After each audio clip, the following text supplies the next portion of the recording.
नमस्कार। स्रोत सामग्री पर आधारित इस विश्लेषण में आपका बहुत बहुत स्वागत है। आज हम कॉर्पोरेट दुनिया के एक ऐसे पहलू को डिकोड करने वाले हैं जो सीधे तौर पर हमारे समाज के विकास से जुड़ा है।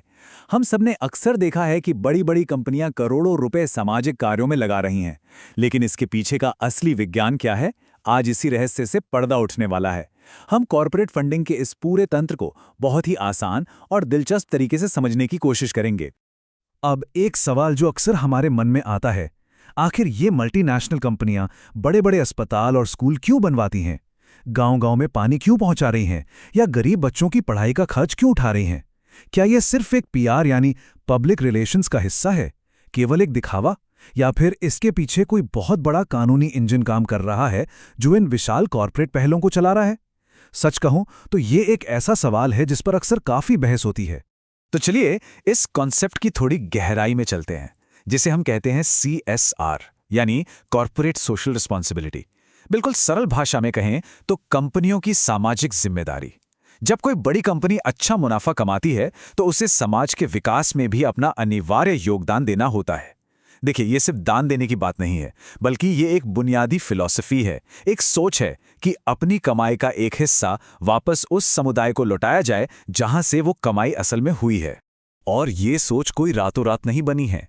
पहले ज्यादातर कंपनियों का एकमात्र लक्ष्य सिर्फ और सिर्फ मुनाफा कमाना होता था, लेकिन समय के साथ एक ऐतिहासिक बदलाव आया। लोगों ने सवाल उठाने शुरू किए, क्योंकि कंपनियां हमारे प्राकृतिक संसाधनों का इस्तेमाल करती हैं, चाहे वो जमीन हो या पानी। फैक्ट्री से जो प्रदूषण फैलता है उसका सीधा असर समाज और काम करने वाले मजदूरों पर पड़ता है। इसलिए ये माना गया कि अगर कंपनियां समाज और पर्यावरण से इतना कुछ लेती हैं तो समाज को भी उस निवेश पर एक शानदार रिटर्न मिलना ही चाहिए। नुकसान की भरपाई करना और समाज को ऊपर उठाना उनकी जिम्मेदारी है। चलिए अब बात करते हैं इसके कानूनी पहलू की, यानी कंपनी अधिनियम 2013 और उसकी अनिवार्यता की।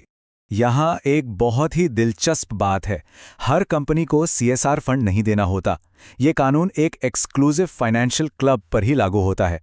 अगर किसी कंपनी की नेटवर्थ 500 करोड़ या उससे ज्यादा हो, या उसका टर्नओवर 1000 करोड़ से अधिक हो, या फिर उसका शुद्ध मुनाफा यानी नेट प्रॉफिट 5 करोड़ से ज्यादा हो, जैसे ही कोई कंपनी इनमें से कोई भी क्राइटेरिया पार करती है, वो तुरंत कानूनी रूप से अनिवार्य CSR के दायरे में आ जाती है।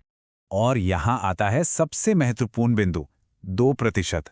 जो भी कंपनियां अभी हमने इस क्राइटेरिया में देखी, उन्हें अपने पिछले 3 साल के औसत मुनाफे का कम से कम 2% हिस्सा सामाजिक प्रोजेक्ट्स पर खर्च करना ही होता है। ये कोई हल्की फुल्की सलाह या सुझाव नहीं है, बल्कि एक सख्त कानूनी बाध्यता है।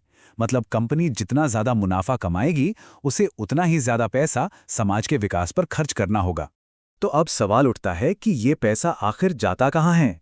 चलिए इस फंड के बहाव और इसके प्रमुख क्षेत्रों पर नजर डालते हैं। सच तो ये है कि CSR का पैसा समाज के लगभग हर महत्वपूर्ण हिस्से को छूता है।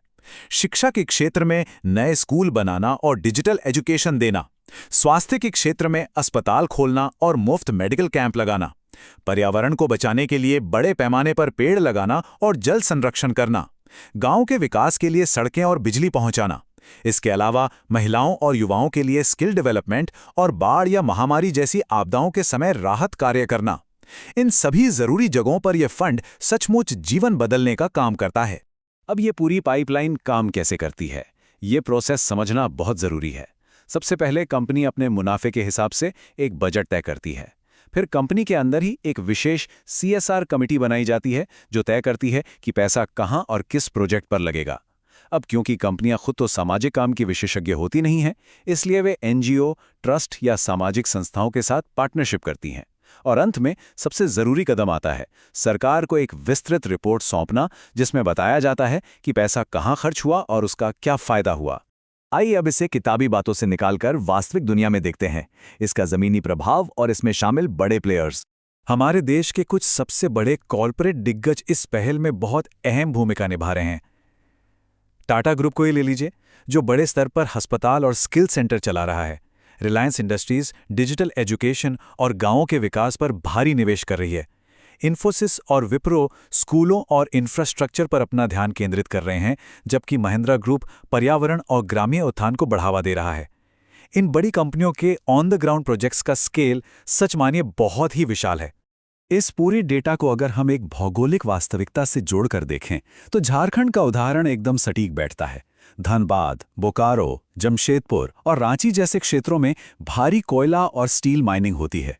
हम सब जानते हैं कि इन उद्योगों का स्थानीय पर्यावरण और समाज पर कितना गहरा असर पड़ता है। इसीलिए इन विशिष्ट जिलों में CSR का महत्व और भी ज्यादा बढ़ जाता है। यहाँ कंपनियों द्वारा बनाए गए स्कूल, अस्पताल और सड़कें स्थानीय इंफ्रास्ट्रक्चर के लिए किसी जीवन रेखा से कम नहीं हैं। लेकिन हर सिक्के के दो पहलू होते हैं, तो आइए CSR के सकारात्मक परिणामों और इससे जुड़े विवादों पर भी बात कर लेते हैं। एक तरफ तो हमें निर्विवाद रूप से स्पष्ट सामाजिक लाभ नजर आते हैं। गरीबों की मदद, शिक्षा और स्वास्थ्य में सुधार, देश के विकास में तेजी और साथ ही कंपनियों के लिए बेहतर ब्रांड वैल्यू और लोगों का बढ़ता भरोसा। लेकिन दूसरी तरफ कुछ बेहद गंभीर आरोप भी हैं। कई बार ऐसा कहा जाता है कि ये सिर्फ एक दिखावा है। पैसे के सही जगह ना पहुंचने, फर्जी या फेक NGO के इस्तेमाल और रिपोर्टिंग में गड़बड़ी के आरोप भी लगातार लगते रहते हैं। इन वित्तीय खामियों का फायदा उठाने की शिकायतें इस पूरी व्यवस्था पर एक बड़ा सवालिया निशान लगाती हैं। और यही बात हमें एक बहुत ही महत्वपूर्ण और सोचने वाले सवाल पर लाकर खड़ा कर देती है। क्या पूरी पारदर्शिता के बिना अनिवार्य कॉर्पोरेट चैरिटी का ये पैसा वास्तव में समाज को पूरी तरह बदल सकता है? देखिए, CSR सिर्फ एक दान नहीं है, ये एक जिम्मेदारी है जो लाखों जिंदगियां बदल सकती है। लेकिन जब तक इसमें पूरी ईमानदारी, कड़ाई से निगरानी और एकदम सटीक पारदर्शिता नहीं होगी, तब तक इसका असली उद्देश्य पूरा होना बहुत मुश्किल है। उम्मीद है कि स्रोत सामग्री के इस विश्लेषण ने CSR के पीछे के इस विशाल तंत्र को पूरी तरह स्पष्ट कर दिया होगा। सोचने के लिए बहुत कुछ है ना? इस चर्चा में हमारे साथ जुड़े रहने के लिए आपका बहुत बहुत धन्यवाद।